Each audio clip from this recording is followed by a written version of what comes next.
Maths news syllabus channel நேயர்கள் அனைவருக்கும் வணக்கம். இன்றைக்கி வந்து நிறைய கால்ஸ், இன்றைக்கி இல்லாத அளவுக்கு இன்றைக்கி நிறைய கால்ஸ் வந்தது. அதில் நிறைய கொஸ்டின்ஸ் என்ன கேட்குறாங்கன்னா, சார் நம்ம ஃபுல் செட் மெட்டீரியல் இருக்கு இல்லையா, ஃபுல் காம்போ அதை படிக்கணுமா? இப்போ 6000 எம்சிக்யூஸ் வந்து நாங்கள் பார்த்துட்டோம். நாங்கள் ஃபுல் செட் மெட்டீரியலில் படிக்க வேண்டிய அவசியம் இல்லை இல்லையா, இதை பார்த்தாலே போதும் அப்படின்னு தான் சொல்லிட்டீங்க இல்லையா, நீங்கள் மெட்டீரியல் ஃபுல் செட்டு வாங்கணுமா? அதுக்கு முக்கியமாக அந்த கேள்விக்கு பதில் சொல்லுங்கன்னாங்க. அது ரொம்ப முக்கியமான கேள்வி இன்றைக்கி கேட்டதில். 6000 எம்சிக்யூஸ் நீங்கள் பார்த்துட்டீங்க.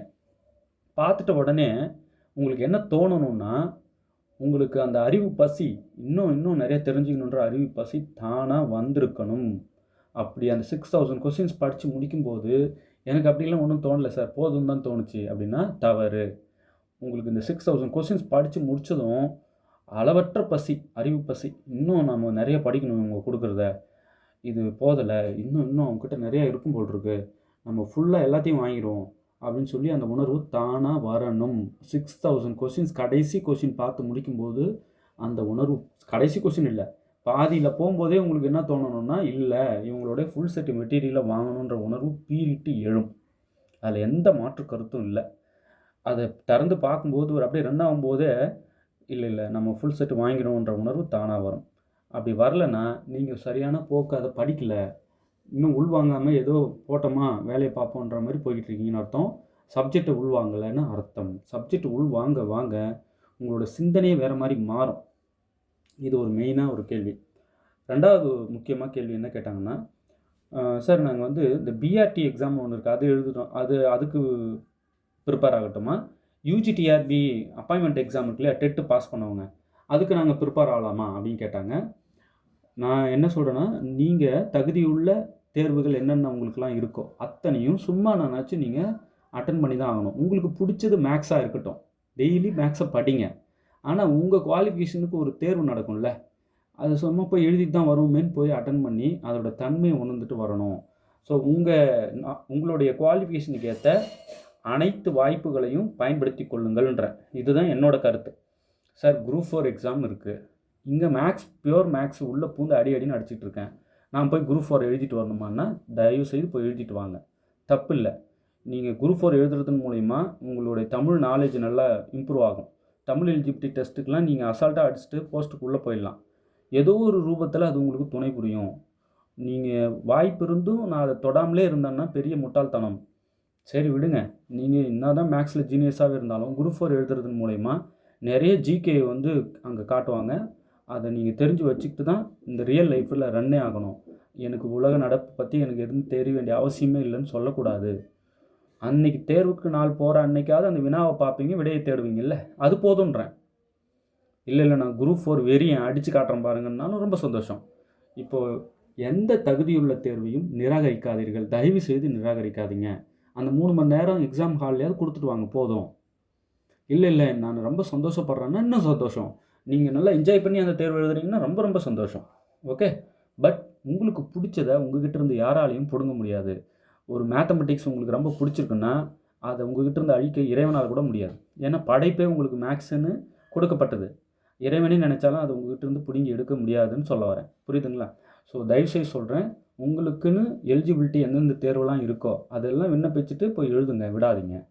ரைட்? போட்டித் தேர்வுகளை தினம் ரசித்து அதை அனுபவித்து எழுதிட்டு வாங்க. 3 மணி நேரத்தை சரியாக பயன்படுத்துங்க. உங்களுடைய ஃபுல் அந்த உங்களுக்குன்னு ஒரு பவர் இருக்கும்ல, என்னுடைய 100% என்னோடய எஃபோர்ட்டை நான் கொடுத்தேன் சார் அப்படின்னு உங்களுடைய எக்ஸ்ட்ரீம் லெவல் நான் தேர்வில் காட்டிட்டு வந்துடுங்க. ஓகே, இந்த கேள்விக்கும் பதில் சொல்ல வேண்டியிருந்தது. ரொம்ப முக்கியமான கேள்வியாக பார்த்தேன் இதை கேட்டதில். ரைட்? ஒன்று, ஃபுல் செட் மெட்டீரியல் வாங்கணுமான்னு கேட்டாங்க. அந்த கேள்வியை வைக்கக்கூடாது. முதல்ல நீங்கள் 6000 எம்சிக்யூஸ் நாங்கள் வாங்கி படிச்சுட்ருக்கோம் சார், ஃபுல் செட்டு வாங்கணுமான்னு கேட்டாங்க. கேள்வியே வைக்கக்கூடாது. 6000 எம்சிக்யூஸ் முடித்ததும் இமிடியேட்டாக ஃபுல் செட் மெட்டீரியல் நீங்கள் வாங்கி படித்தே ஆகணும். அந்த தாகம் தானாக வரணும். ரெண்டாவது கேள்விக்கு விட என்னென்னா, நீங்கள் தகுதியுள்ள தேர்வுகள் அனைத்தையும் அந்த எக்ஸாம் ஹால்லையாவது போய் உட்காந்து 3 மணி நேரம் ஸ்பெண்ட் பண்ணிவிட்டு வாங்க. சார் நான் வேறு துறை, இந்த எலிஜிபிலிட்டி இருக்குன்றதுனால இதை அப்ளை பண்ணி சும்மா உட்காந்து எழுதலான்னு வந்தேன்னா ஆமாம், போய் எழுதுங்க. அதில் இருக்க 1 or 2 கொஸ்டின்ஸ் உள்ளே வாங்குங்க. ரியல் லைஃப் பெரிய துணையாக இருக்குது ஒரு விஷயமும். அதை நான் ஒவ்வொரு நாளும் அனுபவிச்சுட்ருக்கேன். ஸோ கற்றுக்குங்க, எல்லாத்தையும் அனுபவிங்க. ரைட்? அதனால் நான் வேறு ஒன்று டைவர்ட் ஆகிடுவேன்னா டைவர்ட்லாம் ஆக முடியாது. நீங்கள் ஃபுல் டைம் ஃபோக்கஸ்டாக ஏதோ ஒரு அடி அடிச்சுட்டு இருப்பீங்களா, அது அப்படியே ரன்னிங்லேயே இருக்கும். உங்களை நிச்சயம் அது காப்பாற்றும். சரிங்களா? ஸோ பிஆர்டியும் விண்ணப்பிங்க, யூஜிடிஆர்பிக்கும் விண்ணப்பிங்க, ரெண்டுமே எழுதுங்க. எது பெஸ்ட்டாக பர்ஃபார்ம் பண்ணுறீங்களோ அதில் நீங்கள் வின் பண்ணிட்டு வந்துகிட்டே இருப்பீங்க. ஆனால் உழைப்பை போட தயங்காதீங்க. உங்களுக்கு எது ரொம்ப பிடிச்சதோ அதை விட்டுறாதீங்க. ரைட்? அடுத்தது சார் வந்து ஒரு அதிகப்படியான கேள்வி, இது ஒன்று ரொம்ப முக்கியமானது. என்ன கேட்குறாங்கன்னா, இப்போது 6000 MCQs நான் வாங்கிட்டேன், எனக்கு வந்து டெஸ்ட் பேட்ச்சு என்ன ஆட் பண்ணிடுவீங்களா அப்படின்னா, கன்ஃபார்மாக டெஸ்ட் பேட்ச் ஆட் பண்ணிடுவோம். டெஸ்ட் பேட்ச் கொஸ்டின்ஸு தான் இந்த இந்த MCQ புக்லெட்டில் 6000 கொஸ்டின் கொடுத்தது தான் அங்கே கேட்பீங்களான்னா இல்லை. அதில் ஏதாவது வித்தியாசமாக கொஞ்சம் கொஸ்டின்ஸ் மாற்றி கேட்போம், கொஞ்சம் இல்லை நிறையவே. இதே கேட்குறதுக்கு அப்புறம் எதுக்கு இது டெஸ்ட்டு வேறு? கணிதத்தை பொறுத்த வரைக்கும் நீங்கள் படித்தது ஒன்றா இருக்கும், நாங்கள் கேட்குறது ஒன்றா இருக்கணும். அப்படி இருந்தால் தான் கரெக்டான போக்கு. அதாவது கான்செப்ட் வேறு இல்லை, அதே கான்செப்ட் தான், பட் ப்ராப்ளம் வேறையாக இருக்கும். அப்படி தான் இருக்கணும். ஸோ அதுக்கேற்ற மாதிரி தான் வந்து சப்ஸ்கிரைபர் நாங்கள் ரெடி பண்ணிகிட்ருக்கோம். ரைட்? நிறைய பேர் வந்து உங்களுடைய இப்போ ஒரு கொஷின் கேட்குறேன்னா சால்வ் பண்ணி சென்ட் பண்ணுறீங்க. உதாரணத்துக்கு இப்போ பாருங்களேன், இதில் என்னென்னா இந்த இயற்கணித அமைப்பு தமிழ் மீடியம் ஸ்டூடெண்ட், குறிப்பாக தமிழ் மீடியம் ஸ்டூடெண்ட்டுக்கு இது சொல்கிறேன். இயற்கணித அமைப்பு அல்ஜிபிரிக் ஸ்ட்ரக்சர் சொல்லுவாங்க இல்லையா, இயற்கணித அமைப்பில் ஒரு 121 கொஷின் கொடுத்து ஸ்டார்டிங்லேருந்து எண்டு வரைக்கும் 121 கொஷின் கொடுத்தேன். இல்லை பாருங்கள், இது கடைசி வினா. இதை ப்ராப்பராக சால்வ் பண்ணி எனக்கு பிடிஎஃபாக சென்ட் பண்ணுங்கன்னு. ஆனால் இதெல்லாம் சால்வ் பண்ணுறாங்களோ அதை அப்படியே ஃபோட்டோ காப்பி அப்படியே ஃபோட்டோ எடுத்து எனக்கு வாட்ஸ்அப் பண்ணிக்கினே இருந்தாங்க. அப்படி பண்ணாதீங்க. அப்படி நிறைய பேர் பண்ணுறீங்க. அதில் ஒரு சிலருடைய அப்ரோச்செலாம் பார்த்துட்டு அப்போயே அசந்து போவேன். பரவாயில்லையே, இந்தளவுக்கு யோசிக்கிறவங்களாம் இருக்காங்களே அப்படின்னு. ஏன்னா ஒரு சில குறிப்பிட்ட பாட்டெலாம் அவங்களுக்கு அப்படியே ரசித்து படிச்சிருக்காங்க. அப்படிப்பட்ட ஆட்கள்லாம் இருக்காங்க, கால் பண்ணுறாங்க. ரொம்ப சந்தோஷம். இந்த 121 கொஷினுக்கும் இப்போ ஒரு கொஷின் எடுக்கிறீங்கன்னு வைங்களேன், ஒரு கொஷின் எடுக்கிறீங்க, அந்த கொஷினுக்கு ஆன்சரை நீங்கள் போட்டு எனக்கு அப்படியே சென்ட் பண்ணுறீங்க. ரைட்? இப்போ இந்த வினாவை கூட இது அல்லது இது எதனா ஒன்று எடுத்துக்கோங்களேன். இப்போது இதோடைய ஆன்சர் என்னன்னு ட்ரை பண்ணி அதை அப்படியே அந்த ஒரு கணக்கு மட்டும் ஃபோட்டோ எடுத்து எனக்கு அனுப்புகிறீங்க இல்லையா? Different approach. நல்லா ரொம்ப சந்தோஷப்பட்டேன். நிறைய வினாக்களுக்கு இப்போ இந்த வினா பாருங்கள். ரைட்? இப்போ இதில் 4 ஆப்ஷன் எதுவும் போட்டு எனக்கு சென்ட் பண்ணியிருக்கீங்க. ஒவ்வொருத்தரும் ஒரு விதமாக அவங்க தெரிஞ்ச கேள்வியை சால்வ் பண்ணி அனுப்பியிருக்கீங்க. ஆனால் அப்படி பண்ணாதீங்க, தயவுசெய்து அப்படி பண்ணாதீங்க. என்னோடய வாட்ஸ்அப் நம்பர், என் கையில் இருக்கக்கூடிய நம்பர் எப்போயுமே 7358591547. இந்த நம்பருக்கு வந்து கையில் இருக்கக்கூடிய வாட்ஸ்அப் நம்பர். உங்கள்கிட்ட ஃபோனில் பேச முடியலனாலும் வாட்ஸ்அப் பண்ண முடியும் ஃப்ரீ டைமில். இப்போ இது வந்து சால்வ் பண்ணி அனுப்புங்கன்னு நான் ஒரு வீடியோவில் சொல்லியிருந்தேன். இது நீங்கள் இந்த நம்பருக்கு மெசேஜ் பண்ணிங்கன்னா இந்த கொஷின் அனுப்பிடுவேன். இந்த 121க்கு சொல்யூஷன் போட்டு அனுப்புங்கன்னா ஒன்றா போட்டு வாட்ஸ்அப் பண்ணிட்டு இருக்காங்க. அப்படி பண்ணக்கூடாது. இப்போ இவங்க ஒரு ஸ்டூடெண்ட், இவங்க என்ன பண்ணியிருக்காங்க, அசந்து போனேன் இதை பார்த்துட்டு நான். பாருங்களேன், இவங்க ஒருத்தவங்க அந்த 121 1 மார்க்குக்கும் ஃபுல்லாக சால்வ் பண்ணி, நான் இப்படி தான் கேட்டேன். ஆக்சுவலாக இதை அவங்கக்கிட்ட கேட்கவே இல்லை, ஆனாலும் உங்களுக்கு காட்டுறேன். அவ்வளோ பக்காவாக, என்னடா இது இப்படியும் ஸ்டூடெண்ட்டுங்க இருக்காங்களே நீங்கள் பாருங்கள். அவங்களுடைய ஒன்று அப்ரோச் பண்ண விதம், சப்ஜெக்ட் வேறு லெவலில் உள்ளே வச்சுருக்காங்கன்னு எனக்கு தெரிஞ்சது. இது என் ஹேண்ட்ரைட்டிங் கிடையாது. இப்போ இந்த 121 கொஸ்டினுக்கும் சொல்யூஷன் போட்டாங்க அவங்க. பாருங்களேன், 70 பேஜ் எழுதி அனுப்பியிருக்காங்க. நீங்கள் ஏன் சார் 70 பேஜ் எழுதிக்கிட்டு நான் ஒரு 20 பேஜ்லேயே சொல்யூஷன் சொல்கிறேன் அப்படியும் அனுப்பியிருக்காங்க. வித்தியாசமான அப்ரோச் பார்த்து மிரண்டு. ஆக்சுவலாக நான் தான் உங்களுக்கு தேங்க்ஸ் சொல்லணும். ஏன்னா இது ஓகே தான். இப்போது நீங்கள் அனுப்புகிறீங்கன்னா அது ரைட்டுன்னு சொல்கிறதுக்கு ஒரு எபிலிட்டி எங்களுக்கு வேணும்ல, அது இருக்குது. அதனால தான் அதை ரசிக்கிறோம். சில நேரங்களில் நான் அனுப்புறதை பார்த்துட்டு, இப்போ டீ சாப்பிட்டுருக்கேன், ஒரு கொஷினுக்கு வந்து சால்வ் பண்ணி அனுப்பிச்சிருக்காங்க ஒருத்தவங்க. பார்த்து டீ சாப்பிட்டு இருக்கும்போது தனியாக நின்று டீ சாப்பிட்டு இருக்கிறேன்னா திடீர்னு சிரிக்கிறேன். வெளியிலேருந்து பார்க்குறவங்களுக்கு இன்னும் அவன் திடீர்னு சிரிக்கிறேன், ஏதோ ஃபோனில் இருக்கும்போது பார்த்து சிரிக்கிறான்னா அளவற்ற சந்தோஷப்பட்டு பாடுற இப்படியும் இருக்காங்களே, அப்படி பரவாயில்ல அப்படின்னு ஒரு எக்ஸ்ட்ராடினரி ஒரு புன்னகை. பரவாயில்ல, இது ஒரு வித்தியாசமான அப்ரோச்சாக இருக்குது அப்படின்னு எனக்குள்ளே நான் அப்படியே வெளியே சிரிச்சுப்பேன். அது வெளியிருந்து பார்க்குறவங்க என்ன ஃபோன் பார்த்து சிரிச்சிட்டு இருந்தேன்னு கேட்குற அளவுக்கு இருக்கும். அந்த அளவுக்கு ஹாப்பி மூமெண்ட். அது வார்த்தையாக சொல்ல முடியல, உணர்வு அது. ஸோ அந்த மாதிரி இவங்களுடைய அப்ரோச் வேறு லெவலில் இருக்குது. என்னென்னா இவங்களை நான் பாராட்டியே தீரணும். என்னென்னா 121 கொஷினுக்கும் சொல்யூஷன் போட்டிருக்காங்க இல்லையா, 121க்கும் போராடி நான் பின்னாடி வச்ச இந்த கீ, இதுதான் கீ.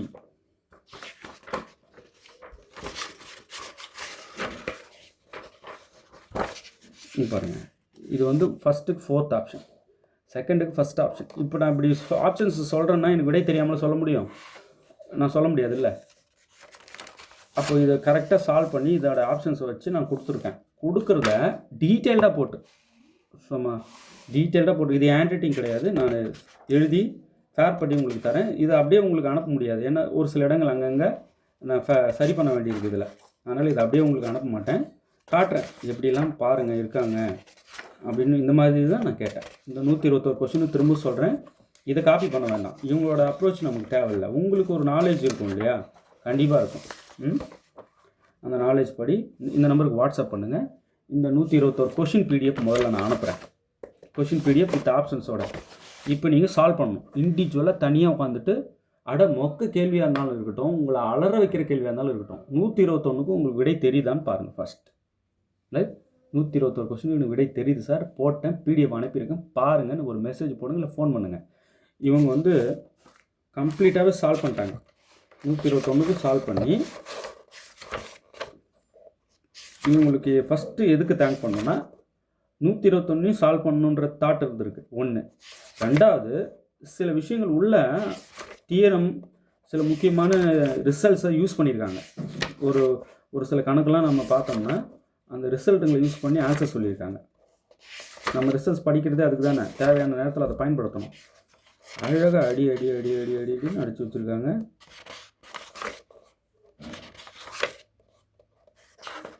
அவங்கக்கிட்ட கேட்டு தான் இது காட்டணுமே ஃபஸ்ட்டு. பட் நம்ம இது வந்து யாருக்கும் ஷேர் பண்ண போகிறது கிடையாது. பட் நிறைய உள்ளே வந்து சில இடங்களை சரி பண்ண வேண்டியிருக்கு, பண்ணிவிட்டு ஷேர் பண்ணுறேன். நான் வித்தியாசமான ஒரு அணுகுமுறையை பார்த்துக்கிட்டு இருக்கேன். உங்களுக்கு எது பெஸ்ட்டோ அதை கொடுத்துருவேன். சால்வ் பண்ணி 121க்கும் சொல்யூஷன் பிடிஎஃப் நான் தரேன். ரைட், இப்போ இவங்க என்ன சொல்லியிருக்காங்கன்னா, இது எனக்கு அப்ஜெக்ஷன் இருக்குது, 74th கொஸ்டின் அப்ஜெக்ஷன் இருக்குதுன்னு நோட் பண்ணியிருக்காங்க பாருங்கள். இந்த மாதிரி தான் கேட்டேன். ஸோ இந்த மாதிரி சரி பண்ண வேண்டிய இடங்கள்லாம் இருக்குது. இது அப்படியே உங்களுக்கு தந்துட முடியாதுல்ல, தவறு கொடுக்கக்கூடாது. பட் நான் ஃபாலோ பண்ணியிருப்பேன்ல வீடியோவில் சில ஸ்டெப்ஸ், அதை அப்படியே அசால்ட்டாக அதையே ஃபாலோ பண்ணியிருக்காங்க. இவங்க ரெகுலராக வீடியோ வாட்ச் பண்ணுறாங்கன்னு இவங்க சொல்யூஷன் புக்லெட்டை பார்த்து நான் கண்டுபிடிச்சிட்டேன். ரெகுலராக வீடியோ பார்த்து நாங்கள் என்னென்னலாம் அந்த வீடியோவில் செய்வோமோ அந்த ஏரியாக்குள்ளே இருந்தே இது எல்லாத்தையும் சால்வ் பண்ணியிருக்காங்க. அந்த தாட்ஸ் உள்ளே ஓடினே இருந்திருக்கு. எல்லா விஷயமும் பேசிக்காக நிறைய அவங்க சொல்லியிருந்தாங்க மெசேஜில். எல்லா விஷயமும் பேசிக்காக நிறைய தெரிஞ்சுக்கிட்டேன் சார், தேங்க்யூ ஸோ மச். பேசிக்கான ஒரு சில விஷயங்கள்லாம் தெரியாமலே நான் பெரிய பெரிய கணக்குகளை சால்வ் பண்ணிகிட்டு இருந்தேன். இப்போ நீங்கள் கேட்ட 121 வினாக்களில் எனக்கு பேசிக்காக இதெல்லாம் தெரியாமல் இருந்து இதனால் நான் தெரிய வந்தது அப்படின்னு சொல்லியிருந்தாங்க. ரொம்ப ரொம்ப சந்தோஷம். அதுக்கு தான் நாங்கள் கொடுக்குற ஒரே ஒரு கேள்விக்கு கூட இது தேவையில்லாத கேள்வின்னு நீங்கள் ஒதுக்கவே கூடாது. திரும்ப சொல்கிறேன், 121 வினா கொடுக்குறோன்னா 121க்கு ரீசன் தெரிஞ்சு நீங்கள் படிச்சுருக்கீங்களான்னு செக் பண்ணிக்கங்க. இந்த வினாக்களை அனுப்புகிறேன். 7358591547. இப்போ இந்த 121 வினாவை 70 பேஜில் ஒருத்தவங்க சால்வ் பண்ணி அனுப்பியிருக்காங்க. அதுவும் சின்னதாக தான் எழுதியிருக்காங்க. அவங்க பாருங்கள், குட்டி குட்டியாக தான் எழுதியிருக்காங்க, ஹேண்ட் ரிட்டன்.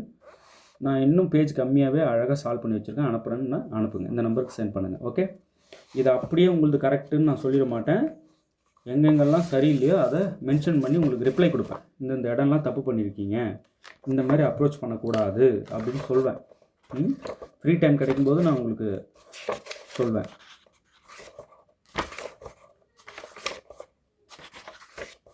நிஜமாகவே good try. 121 question algebraic structure இயற்கணித அமைப்புக்கு கொடுத்துருக்கேன்.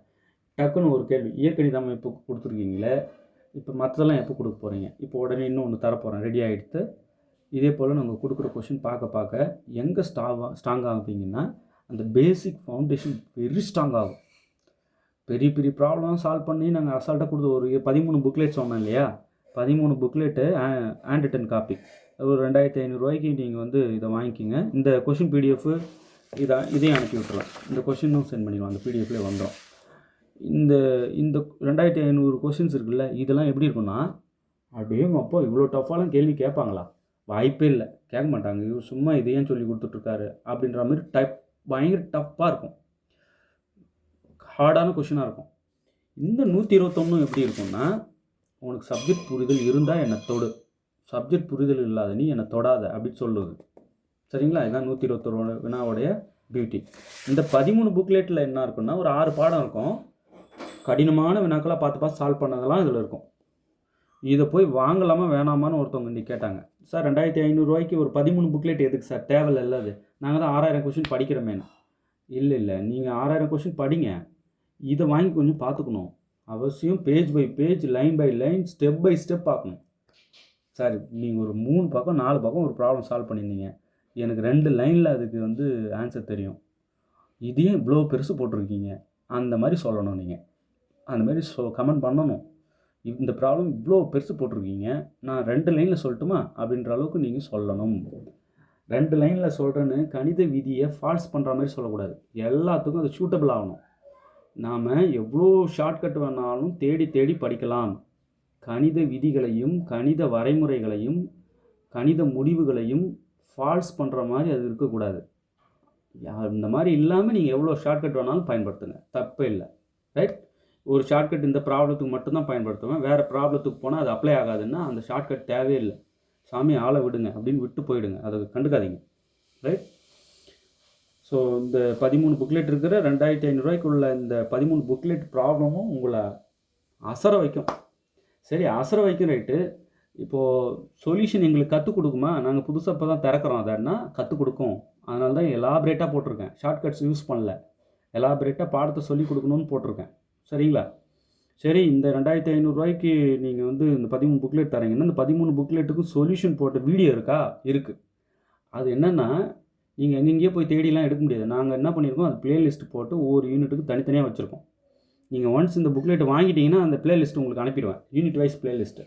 அந்த ப்ளேலிஸ்ட்லாம் பார்த்துட்டு அப்புறம் மெட்டீரியலில் படிக்கலாம். இல்லை மெட்டீரியல்லாம் படிச்சுட்டு எந்த ப்ராப்ளம் புரியலையோ அதை கூட போய் தேடி எடுத்து பார்த்து அந்த ப்ராப்ளம் மட்டும் பார்த்துக்கலாம். கிளியர் எக்ஸ்ப்ளனேஷன் அடின்னு அடிச்சிருவோம் அந்த 13 புக்லெட்டுக்கும். சரிங்களா? நல்லா புரிஞ்சிருக்கும்னு நினைக்கிறேன். ஸோ ப்ளேலிஸ்ட்டு உங்களுக்கு வேணும்னாலும் இந்த நம்பருக்கு நீங்கள் ஜஸ்ட்டு வாட்ஸ்அப் பண்ணுங்கள், இந்த நம்பருக்கு இல்லை கால் பண்ணுங்கள். இல்லை எனக்கு ஒரு டவுட்டே இருக்குது, இந்த ப்ராப்ளம் சொல்லி கொடுங்க. இப்போ ஒரு சிலர்லாம் ஒரு கொஷின் கேட்டிருக்காங்க, பயங்கரமான கொஷின்னு. இப்போ எனக்குன்னா நான் எல்லாமே தெரிஞ்ச கடவுளை நான் இல்லை எனக்கும் தெரியாத சில இடங்கள் சிரமப்படும்ல, இது என்ன பண்ணணும், இதுக்கு இந்த மாதிரி பண்ணலாமான்னு ஒரு சில யோசனைகள் வரும்ல. அப்போ அந்த நேரங்களில் நான் ரெஃபர் பண்ணுறதுக்கு நிறைய புக்கு வச்சுருக்கேன், லைப்ரரியே இருக்குது, புக்குன்னு சொல்லக்கூடாது. அந்த லைப்ரரியில் இந்த ஏரியாவில் இங்கே எடுத்து பார்த்து தெரிஞ்சுக்கிட்டு ஓகே ஆன்சர் சொல்லலாம் இப்போ இதுக்கு அப்படின்னு வருவேன். எடுப்பில் குட்டாந்தாசியாக நான் சொல்கிறது தான் ரைட்டுன்னு அடித்து விடக்கூடாது. தெரியாத இடங்கள் நம்ம ரெஃபர் பண்ணி சொல்லுவேன். ரெஃபர் பண்ணிட்டுறதுக்கு புக்கு நிறையா இருக்குது, நிறைய புக்கு இருக்குது. அதெல்லாம் காட்டினா அசந்து போயிடுவீங்க, அவ்வளோ புக்ஸ் இருக்குது. நான் 1-2 புக்கு படிக்கிற ஆள் கிடையாது. புத்தகம் மலை என்கிட்ட வரவங்க இந்த புக்கு கிடைக்குமா இவர்கிட்ட வாங்கிட்டு போகலான்னு தான் வருவாங்க. சார் எதனா ஒரு புக்கு, இந்த டாப்பிக்கு புக்கு வேணும் சார் ப்ளீஸ் அப்படின்வாங்க. நான் அப்படியே உள்ளே வருவேன், இல்லை எது அடுக்கி வச்சுருக்கிறதுல இதை எடுத்து இதை கொடுக்கலாம் அப்படின்ற அவங்க கேட்ட டாபிக் ஏற்ற மாதிரி புக்கு தேடுவேன். இது கொடுத்தா பெஸ்ட்டாக ஃபீல் பண்ணுவாங்கன்னு அதை எடுத்துகிட்டு போய் அப்படியே கொடுத்துருவேன். அவங்கக்கிட்ட எந்த அமௌண்ட்டும் வாங்க மாட்டேன். தெரிஞ்சவங்க, என் ஸ்டூடெண்ட்டாக இருந்தவங்க, அதனால் நம்ம அவங்களுக்கு இது கேட்டு வந்திருக்காங்க, இதை போய் பணம் வாங்கிட்டா கொடுக்குறது அப்படி எடுத்து கொடுத்துருவேன். பட் நான் அதை பணம் போட்டு தான் வாங்கியிருப்பேன். ஸோ அந்தமாரி நிறைய புக்ஸ் வீட்டிலேருந்து போயிட்டே இருக்கும். அதனால் திரும்ப அந்த புக்கு நம்ம வாங்கணும்னு போய் திருப்பி ஸ்பெண்ட் பண்ணி வாங்குவேன். அதில் அடுத்த வெர்ஷன், அப்டேட்டட் வெர்ஷன் இருக்கான்னு பார்த்து வாங்குவேன். அடுக்கி எக்கச்சக்கமான புத்தகங்கள், எதையுமே விட மாட்டேன். ஸோ அதுமாதிரி ரெஃபர் பண்ணி சொல்வேன். இப்போது ஒரு கடைக்கு போகிறேன், ஒரு கைடு விற்கிது. அந்த கைடு இது எதுக்கு இந்த கைடு, புக்ஸ் தானே வாங்கணும், ஏன் இந்த கைடை வாங்கணும் அப்படின்னு சொல்லிட்டு கைடை வாங்காமல் நான் வரமாட்டேன். அந்த கைடை வாங்கி அதில் நடந்திருக்கிற மிஸ்டேக் என்னன்னு பார்த்து அந்த கைடு போட்டவங்களுக்கு ஃபோன் பண்ணி இந்த இடங்களில் இந்த கரெக்ஷன் இருக்குது, திருத்துங்க, தயவுசெய்து திருத்துங்க, அது படிக்கிறவங்களுக்கு தொந்தரவாக இருக்கும், அது வேறு மாதிரி கான்செப்ட் புரியும் இல்லையா, அதுமாரி இந்த பேஜஸில் இங்கே கரெக்ஷன் இருக்குது, மாற்றுங்க, ரீசன் சொல்லி கரெக்டாக மாற்ற சொல்லுவோம். அவங்க மாற்றலை. சரி, நம்ம ஃப்ரீ டைமில் இதையாவது செய்யலாம், பட்டுன்னு இப்போ எல்லா பேஜும் பார்த்துட்டு அவங்களுக்கு இந்த இடத்துல கரெக்ஷன் பண்ணுங்க சார், எல்லோரும் படிச்சுட்டு இருப்பாங்க பாவம், தவறு இந்த இடம், அவங்களும் அண்டர்ஸ்டாண்ட் பண்ணிக்கின்னு பரவாயில்லையே எங்கேருந்து கூப்பிட்ருக்கீங்கன்னுவாங்க. அந்த அளவுக்கு நாங்கள் கைட்ஸ் கிடைச்சா வாங்காமல் இருக்கவே மாட்டோம். வாங்கிட்டால் எல்லா பேஜும் பார்த்துட்டு கரெக்ஷன் சொல்லாமல் இருக்கவே மாட்டோம். நேரம் இல்லாமல் இருக்க தவிர மற்றபடி நாங்கள் கரெக்ஷன் சொல்லுவோம். இந்த இடம் பிரச்சனை இருக்குது. எல்லோரும் நினச்சிப்பாங்க இவர் கைட் படிக்கிறதுக்கு தான் வாங்குறாரு. இல்லை, நான் பார்த்த புக்கெல்லாம் பார்த்தீங்கன்னா அப்படியே தலை சுற்றி கீழே விழுந்துருவீங்க. எங்கள் ராமானுஜன் இன்ஸ்டியூட்டில் பிஜி பண்ணும்போது அந்த புத்தக கடலில் கண்ணால் பார்த்தவன். அதனால் எனக்கு தெரியும் எங்கெங்கே இருக்குது முக்கியமான விஷயங்கள். டேஸ்ட்டு பார்த்து கொடுக்குற ஆள் யாருன்னு எனக்கு தெரியும். எல்லாம் ஃபாரின் ஆத்தர்ஸ். ஸோ அதை படிக்க முடியாமல் தமிழ் மீடியம் ஸ்டூடெண்ட்ஸ் இருப்பீங்க இல்லையா, அவங்களுக்கு தான் இது பொக்கிஷம், ரைட்? அதுக்காக தான் வீடியோஸ்லாம் பார்க்க சொல்கிறேன். வீடியோஸ் முதல்ல பாருங்கள். என்னோடய வீடியோஸ் 7358591547. சொல்லுங்கள் சார், நீங்கள் ஏதாவது ஒரு புக்காக இப்போ காட்டுங்க. நிறைய கிடக்கு, எக்கச்சக்கமாக இருக்குது. இது ஒரு புக்கு நான் படிக்கிறதுல டாபிக்ஸ் இன் அல்ஜிப்ரா அண்ட் எஸ்டென்ட் இருக்கு இல்லையா, இப்போ இது வந்து நியூ எடிஷன். இது பயங்கரமான புத்தகம். இதெல்லாம் படிக்க தமிழ் மீடியம் ஸ்டூடெண்ட்ஸ் கஷ்டப்படுறாங்க. அதனால் நான் ரெஃபர் பண்ணிவிட்டு எனக்கு என் போக்கில் தமிழில் அடின்னு கிளாஸ் இருக்கும். கிளாஸஸ் போய் பாருங்கள், தெரியும். கொஞ்சம் சிரமமாக இருக்கும் படிக்க, பட் படிக்க புரிய ஆரம்பிச்சிச்சுன்னா அதை கிளாஸஸ் பாருங்கள், வீடியோ கிளாஸஸ் பார்த்துட்டு வந்து இந்த புக்கு எடுங்க. உதாரணத்துக்கு ஒரு புக்கு இப்போ காமிச்சேன். இந்த மாதிரி நிறைய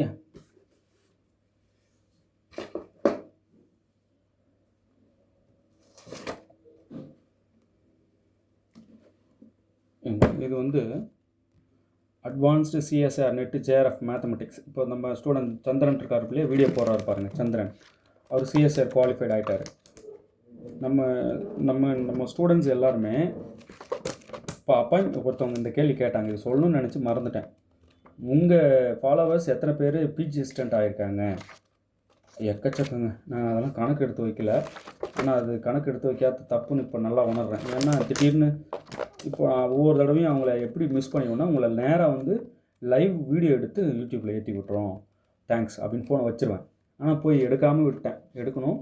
அவங்க கான்டாக்ட்ஸ்லாம் திருப்பி எதுன்னு பார்த்து எடுத்து, நீங்கள் அதுமாரி பார்த்துட்டு இருந்தீங்கன்னா யாராவது வீடியோஸ், நான் அப்பாயின்மெண்ட் வாங்கியிருக்கேன் சார், உங்கள் ஸ்டூடெண்ட் தானே, தயவுசு கமெண்ட்லேயே சொல்லுங்கள், என்னை தொடர்பு கொள்ளுங்கள். கொஞ்சம் கேட்க ஆரம்பிச்சிட்டாங்க எல்லோரும். அவங்களுக்கு சொல்லணும் இல்லையா, ஏன் அவங்க இவங்கன்னு போய் சொல்லிக்கிட்டு. நம்ம வீடியோ போடுறாரு சந்திரன், என்னோடய முதல் ஸ்டூடெண்ட் சந்திரன் தான். அவர் வந்து சிஎஸ்ஆர் குவாலிஃபைடு. சரி, நீங்கள் என்ன பாஸ் பண்ணியிருக்கீங்க? எனக்கு ஏஜி வந்து இப்போது ஒரு 37. இப்போது 37. எனக்கு 25 இயர்ஸ் நான் ஓல்டு இருக்கும்போது பிஜி அசிஸ்டண்ட் ஆகிட்டேன், பிஜி குவாலிஃபைடு. ஃபஸ்ட் அட்டெம்ப்ட் தான் எழுதினேன். அப்போ ஏஜ் எனக்கு 25 முடிஞ்சு 26 ஸ்டார்ட். 25 முடிய போகிற நேரம். நான் அப்போது போஸ்ட் வாங்கும்போது 101 மார்க் எடுத்தேன். 101 ஃபஸ்ட் அட்டெம்ப்ட்லே. இப்போது 11 வருஷம் சர்வீஸ் முடிச்சுட்டு 12வது வருஷம் ஸ்டார்ட்டு. 12 வருஷம் பிஜி அசிஸ்டண்ட்டாக ஒர்க் பண்ணிகிட்ருக்கேன். இதுதான் நான் பண்ண பெரிய இது. அதை விட பெரிய சாதனை என்னென்னா, நிறைய பேர் சிஎஸ்ஆர் அடிக்க வச்சுட்டேன். இப்போது நிறைய பேர் பிஜி அசிஸ்டண்ட் ஆக்கிட்டேன். பிஜி அசிஸ்டண்ட் நம்ம ஸ்டூடெண்ட் நிறைய பேர் இருக்காங்க. பேப்பர் தூக்கிட்டு இருக்கோம், பின்னாடி ஒருத்தவங்க யாருன்னே தெரியல. அப்புறம் கடைசியாக தான் தெரிய வந்து, சார் நாங்கள் உங்கள் வீடியோ பார்த்து தான் பிஜி அசிஸ்டண்ட்டே ஆனோம், ரொம்ப நன்றி சார்னு ஏந்து தேங்க் பண்ணாங்க. Paper relation பிளேஸ்லாம். ஸோ அந்தமாரி இனிய தருணங்கள் அதெல்லாம். ரெகுலர் ஃபாலோவர்ஸ் இருக்காங்க. அடிச்சுட்டு உள்ளே வந்து என் கூட உட்காந்து பேப்பர் திருத்தினவங்க இருக்காங்க. அவங்களெலாம் வந்து வீடியோவில் காட்டணும், இல்லை அவங்களெலாம் லைவ் பேட்டி எடுத்து ஒவ்வொருத்தரும் எப்படியெல்லாம் உதவியாக இருந்தது இந்த சேனல் அப்படின்றது லைவ் பேட்டி எடுத்து அதை சேனலில் ஏற்றி விடணும். அப்போ தான் வந்து அந்த கான்ஃபிடென்ட் கொடுக்கும் நிறைய பேருக்கு. ஒருத்தர் சொன்னார் அழகாக, என்ன சொன்னார், நீங்கள் அவங்கள கூப்பிட்டு வந்து பேட்டி கொடுக்கணும், இவங்கள கூப்பிட்டு வந்து பேட்டி கொடுக்கணும்லாம் நினைக்கவே வேணாம். ஏன் தெரியுமா சார் அப்படின்னாரு. ஏங்க, நீங்கள் யாருன்றதை ஒரு ப்ராப்ளம் டீச் பண்ணும்போதே எங்களுக்கு உணர்கிறோம் சார், அதனால் யாரையும் கூப்பிட்டு வந்து ப்ரூவ் பண்ணணும்னு அவசியமே இல்லை அப்படின்னாரு. ரொம்ப நன்றி சார், உண்மை தான், வார்த்தை சரியான வார்த்தை சொன்னீங்க, ரொம்ப ரொம்ப நன்றி. சரி, இப்போ எங்களுக்கு எல்லாம் தெரியுமா? இல்லை, நாங்களும் படிச்சுட்டு தானே இருக்கோம், நிறைய படிக்கிறோம், நிறைய படிக்க தான் உங்களுக்கு நல்ல வீடியோஸ் கொடுக்க முடியுது, ரைட்? ஸோ உங்களோட நல்ல ஆதரவை தெரிவிங்க. அப்புறம் நிறைய பேர், சார் ரொம்ப கஷ்டப்பட்டுட்ருக்கேன், நான் என்னால் பாஸ் பண்ண முடியுமான்னு தெரியல சார், முடியுமா என்னால் ஃபஸ்ட் அப்படின்னு கேட்குறீங்க. அந்த மாதிரி கொஷினே இன்னும் என்கிட்ட யாரும் வைக்காதீங்க. முடியும்னா மட்டும் என்கிட்ட பேசுங்க, இல்லை என்கிட்ட கான்டாக்டுக்கே வராதிங்க. அந்த பயத்தோட என்னால் முடியாதுன்ற தயக்கத்தோடு இருக்கிறவங்ககிட்டலாம் பேசக்கூட நான் தயாராக இல்லை. முதல்ல எக்ஸ்ட்ராடினரி அந்த கான்ஃபிடென்ட் இருக்கணும். என்கிட்ட பேசும்போதே, சார் என்ன இதெல்லாம் வாய்ப்பே இல்லை சார், நீங்கள் சும்மா அடிச்சு விடாதீங்கன்ற அளவுக்கு சொல்லுவாங்க. ஆனால் அவ்வளோ கான்ஃபிடென்ட்டை உள்ளே வச்சுக்கிட்டு பேசுகிறாருன்றதை கவனிச்சிங்களா யாராவது அப்படின்னு நிறைய பேர் குறுக்க கேட்பாங்க. அவரோட கான்ஃபிடென்ட்டை கவனிங்க. நீங்கள் அதை அச்சீவ் பண்ணுங்கள், அச்சீவ் பண்ணாட்டி போங்க. அவரோட சொற்களில் எவ்வளோ கான்ஃபிடென்ட் தெரியுது தெரியுமா? அதுக்காக முதல்ல நீங்கள் அவரை ஃபாலோ பண்ணுங்கன்னுவாங்க. ஸோ அந்த கான்ஃபிடென்ட் இல்லாதவங்ககிட்டலாம் பேச்சே இருக்கக்கூடாது. ரைட்? கான்ஃபிடென்ட் இருக்கணும் சார். கான்ஃபிடென்ட் இருக்கலாம், ஓவர் கான்ஃபிடென்ட் இருக்கக்கூடாது சார். ஓவர் கான்ஃபிடென்ட் வைங்கன்றேன். முடியும் சார். நீங்கள் என்ன 101, நான் 120 எடுத்து காட்டுறேன், பார்க்குறீங்களா? பாருங்கள் அப்படின்ட்டு வெறித்தனமாக படிக்கணும். ஒரு சிலர் அவங்க என்ன சொன்னாங்க, சார் இப்போ என் கேள்வி என்னென்னா, நானும் டிஎன்பிஎஸ்சி லைனில் இருந்தேன். இன்றைக்கி அந்த கேள்வி முக்கியமான கேள்வி. இன்றைக்கி ஒன்று நிறைய கேள்வி கேட்டாங்க, அதில் முக்கியமானதெல்லாம் சொல்லின்னு வரப்போ நான் டிஎன்பிஎஸ்சி லைனில் இருக்கேன். இப்போ என்னால் நான் மேக்ஸ் படித்து யூஜிடிஆர்பி கிளியர் பண்ணிக்க முடியுமா? நான் டிஎன்பிஎஸ்சியில் அப்பாயின்மெண்ட் ஜூனியர் ரெசிடென்ட் போஸ்ட் வாங்கிட்டேன். அவங்க வந்து என்ன கேட்ட கேள்வின்னா, நான் இப்போ யூஜிடிஆர்பி அடிக்க தகுதியானவனை முதல்ல சொல்லுங்கன்னு கேட்டாங்க. நீங்கள் எப்போ யூஜி மேக்ஸ் முடிச்சிங்களோ, யூஜிடிஆர்பி மேத்தமெட்டிக்ஸ் முடிச்சிட்டிங்களோ, அது முடித்த அடுத்த கணமே நீங்கள் சொல்லணும், எந்த மேக்ஸ் எக்ஸாமாக இருந்தாலும் நான் அசால்ட்டாக அடிப்பேன், என்கிட்ட கொடுங்கன்னு கேட்டு வாங்கணும். அப்ளை பண்ணலாமா, அதுக்கு நான் ப்ரிப்பேர் ஆகலாமான்னு கேள்விலாம் கேட்கவே கூடாது. நீங்கள் மேக்ஸ் ஸ்டூடெண்ட் ஆல்ரெடி, இந்த கேள்வி கேட்டது தவறு. முதல்ல நீங்கள் அந்த தேர்வை அப்ளை பண்ணி பாஸ் பண்ணிட்டேன்னு சொல்கிறதுக்கு தான் எனக்கு ஃபோன் பண்ணணும். ரைட்? ஸோ அப்ளை பண்ணுங்கள். நீங்கள் மேக்ஸ் ஸ்டூடெண்ட்டுன்றதை மறந்துடாதீங்க. டிஎன்பிஎஸ்சி வேறு லைன் அது போய் படிச்சுட்டு வந்திருக்கீங்கன்னும் போது உங்களை டபுளாக பாராட்டணும். ஏன்னா கணிதத்துறை தேர்வு செஞ்சு படிச்சுட்டு 3 ஆண்டுகள், அதுக்கப்புறம் டிஎன்பிஎஸ்சி போய் ஒரு எக்ஸாம் பாஸ் பண்ணிட்டு வந்திருக்கீங்க. நீங்கள் உங்களை கையெடுத்து கும்பிடணும் முதல்ல. ஏன்னா ட்ராக் மாறி இப்படி வந்திருக்கீங்க. ஆனால் உங்களோட ஆதிப்புள்ளி கணிதம், அதை மறந்துடாதீங்க. அதை முடிச்சிருக்கீங்க. நீங்கள் அவசியம் இந்த தேர்வை விடவே கூடாது, எழுதணும். நீங்கள் எலிஜிபிலிட்டி இருக்குது, உங்களுக்கு அந்த வில் பவர் இருக்கணும். நான் படிப்பேன், திருப்பி எல்லாத்தையும் ரிவைஸ் பண்ணிட்டா போதுமே. டெய்லி வீடியோஸ் பாருங்கள். ஒரு சிலர் சப்ஜெக்ட் புரிதல் இல்லை சார், நான் என்ன பண்ணட்டும்? என் வீடியோவே பார்க்கல அவங்க பார்க்காமலே கேட்குறாங்க, நான் இந்த மெட்டீரியல் வாங்கினா பாஸ் ஆகிடுவேனா அப்படின்னு கேட்குறாங்க. மெட்டீரியல் வாங்கினா பாஸ் ஆக முடியாது, என் வீடியோஸ் பார்க்கணும். வீடியோஸ் பார்க்க சப்ஜெக்ட் டெப்த்து நல்லா புரியும். அப்போ புரிய நீங்கள் டிஃப்ரெண்ட் டைப் கொஸ்டின்ஸ்க்கு தான் மெட்டீரியல். இப்போ வீடியோஸ் முதல்ல மஸ்ட் இல்லையா? உங்களுக்கு வீடியோஸ் சென்ட் பண்ணி விடுறேன். இந்த நம்பர் காண்டாக்ட் பண்ணுங்கள். ஓகே, 7358591547. ரைட்? இப்போ என்னோடய ஃபஸ்ட்டு ஒர்க், நான் இப்போ சப்ஸ்கிரைபர் கொடுக்குற மொதல் ஒர்க்குன்னா, இந்த 121 கொஸ்டினுக்கும் சால்வ் பண்ணி இதோ ஒரு ஸ்டூடெண்ட் அனுப்பியிருக்காங்க பாருங்கள், 70 பேஜ் 121க்கும் சொல்யூஷன் போட்டு இந்தமாரி பிடிஎஃபாக அனுப்புங்க. ரைட் சார், இதில் எது பெஸ்ட்டு பிடிஎஃபோ அதை எடுத்து எங்களுக்கு ஸ்டடி மெட்டீரியலாக கொடுத்துருவீங்களா? இல்லை, நான் எழுதுவேன். நான் தனியாக இதுக்கு சொல்யூஷன் போடுவேன் பாருங்கள். என் சொல்யூஷனே வேறு மாதிரி இருக்கும், சூப்பராக இருக்கும். ஆனால் நான் இப்போ இது வாங்கிட்டு ஒரு சில இடங்கள் இந்த இடங்கள் தப்பு பண்ணியிருக்கீங்க, நான் உங்களுக்கு இன்டிமேட் பண்ணுவேன். இந்த இடம் இந்தமாரி பண்ணக்கூடாது, இந்த இடம் இந்தமாரி பண்ணியிருக்கீங்களே, ஏன் இதுமாரி பண்ணாதீங்க அப்படின்னு உங்களுக்கு சில இடங்கள் கரெக்ஷன் பண்ணுவேன். இப்போ இந்த 121 கரெக்டாக சார் அவங்க சால்வ் பண்ணதுன்னா கரெக்டாக சால்வ் பண்ணியிருக்காங்க. ரொம்ப சிரமப்பட்டு எந்தெந்த ரிசல்ட்டை யூஸ் பண்ணி ஒரு சில இடங்கள்லாம் வந்து அவங்க சரியாக பண்ணியிருக்காங்க. ஆனாலும் இது எனக்கு புரியலன்னு சொல்லியிருக்காங்க. அந்த இடம் நான் அவங்களுக்கு சரிப்படுத்தி ஆகணும் இல்லையா? திருப்பி நேரம் கிடைக்கும் போது அவங்களுக்கு காண்டாக்ட் பண்ணி சொல்லிவிடுவேன், அந்த இடம் சரி பண்ணிக்கிங்கன்னு. ஒரு சில இடங்கள்லாம் ஆசிலேட்டட் மைண்டாக இருப்பாங்கல்ல, அது உறுதிப்படுத்தி இதுதான் சரி அப்படின்னு சொல்லி அவங்களுக்கு உணர்த்துவேன். ஸோ இந்த 121 கொஷினும் இந்த 13 புக்லெட் சொல்லியிருக்கேன்ல, அதில் வந்துடும். அது இந்த கொஷின் புக்லெட் வந்துடும். Solution booklet sir, solution booklet தான் நீங்கள் அனுப்புங்கன்னு நினச்சிருக்கேன் சால்வ் பண்ணி. இப்போ சால்வ் பண்ணவங்களோட ரிப்போர்ட் என்னென்னா, சார் ரொம்ப ரொம்ப நன்றி முதல்லன்னாங்க. ஏன் அப்படின்னா, நான் பேசிக்காக நிறைய தெரியாமல் இருந்தேன். நீங்கள் கொடுத்த கொஸ்டினுக்கெலாம் சொல்யூஷன் தேட போய் அந்த பேசிக் பூரா இன்றைக்கி எனக்கு தெரிய வந்துச்சு, தேங்க்யூ ஸோ மச் அப்படின்னாங்க. இந்த ஸ்டூடெண்ட் நேம் தெரியல, மறந்துட்டேன். நான் வாட்ஸ்அப் பார்த்தா திருப்பி கண்டுபிடிச்சிட முடியும். இதை நான் உங்களுக்கு யாருக்கும் தரமாட்டேன். இந்த பிடிஎஃப் நிச்சயம் தரமாட்டேன். உங்களுக்கு காட்டுறதுக்காக இதை பிரிண்ட் அவுட் எடுத்தேன். இப்போது இயற்கணித அமைப்புன்னு ஏன் இதை பின் தட்டி வச்சுருக்கேன்னா, இப்போ திடீர்னு யாராவது இந்த சொல்யூஷன்ஸ்லாம் காட்டுங்கன்னு கேட்டால், இப்போ ரியலுக்கு திடீர்னு நான் கொஸ்டின் கொடுக்குறேன், ரியலோட பிடிஎஃப் ஆகுது, அல்ஜிப்ரிக் ஸ்ட்ரக்சரோட பிடிஎஃப் ஆகுதுன்னு எனக்கே கன்ஃபியூஷன் வந்துடக்கூடாது. குவிஞ்சிரும், மழை மாரி குவிஞ்சிரும். நிறைய பேர் அனுப்புவாங்க, குவிஞ்சிட்டு பிறகு தேடி எடுக்கக்கூடாதுன்றதை இதை வச்சு பின் பண்ணியிருக்கேன். இது உங்களுக்கு அனுப்ப மாட்டேன். என் ஹேண்ட் ரைட்டிங்கில் நீட் சொல்யூஷன் அனுப்புவேன். சரியா? இது எக்ஸசைஸ் தான் ஆக்சுவலாக. இது நான் சொல்யூஷன் கொடுக்கக்கூடாது. இது ஏன்னா இது ரிலேட்டட் ப்ராப்ளம் நிறைய வீடியோ போட்டேனே. திருப்பி இதை சால்வ் பண்ணால் எனக்கு டபுள் ஒர்க்கு. இது எக்ஸசைஸ். யார் யாரெல்லாம் ரெகுலராக வீடியோ பார்க்குறீங்களோ உங்களுக்கு கொடுக்கப்பட்ட எக்ஸசைஸ் இது. சொல்யூஷன் கொடுக்க மாட்டேன், கொடுக்கக்கூடாது. ரைட்? ஏன்னா நீங்கள் வீடியோ பார்க்கலன்னு அர்த்தம். அப்போ சொல்யூஷன் கேட்குறீங்கன்னா இவங்க பாருங்கள், எதுக்குமே சொல்யூஷன் என்கிட்ட கேட்கல. அப்ஜெக்ஷன்ஸ் இருக்குது, லைட்டாக டவுட் இருக்குதுன்னு மட்டும் அங்கங்கே சொல்லியிருக்காங்க. அதை கிளியர் பண்ணிடுவோம். ரைட்? ஸோ இந்த 121 கொஷின் அனுப்புங்கன்றவங்க இந்த நம்பருக்கு நீங்கள் காண்டாக்ட் பண்ணுங்கள். ஓகே?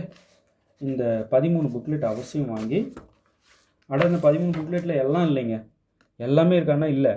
இதை ஆனால் தெரிஞ்சிக்காமல் பரிட்சைக்கு போகாதீங்கன்றேன். இது கண்டிப்பாக தெரிஞ்சுட்டு போக வேண்டிய விஷயன்றேன்.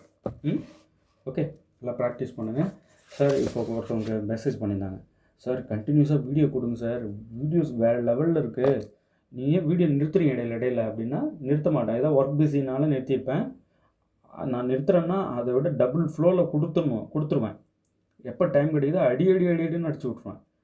அதுமாதிரி அடிச்சு விட்ட வீடியோஸ் 3000 வீடியோஸ் மேலே போயிடுச்சு. தனித்தனியாக ப்ளேலிஸ்ட் போட்டு வச்சுருக்கேன். UGTRBக்குன்னு அனுப்புகிற ப்ளேலிஸ்ட்டு இருக்குது, அவைலபிளாக இருக்குது. இந்த நம்பருக்கு காண்டாக்ட் பண்ணுங்கள். ஓகே, 7358591547. ரைட்? தேர்வில் வெற்றி பெற வாழ்த்துக்கள். தேங்க்யூ.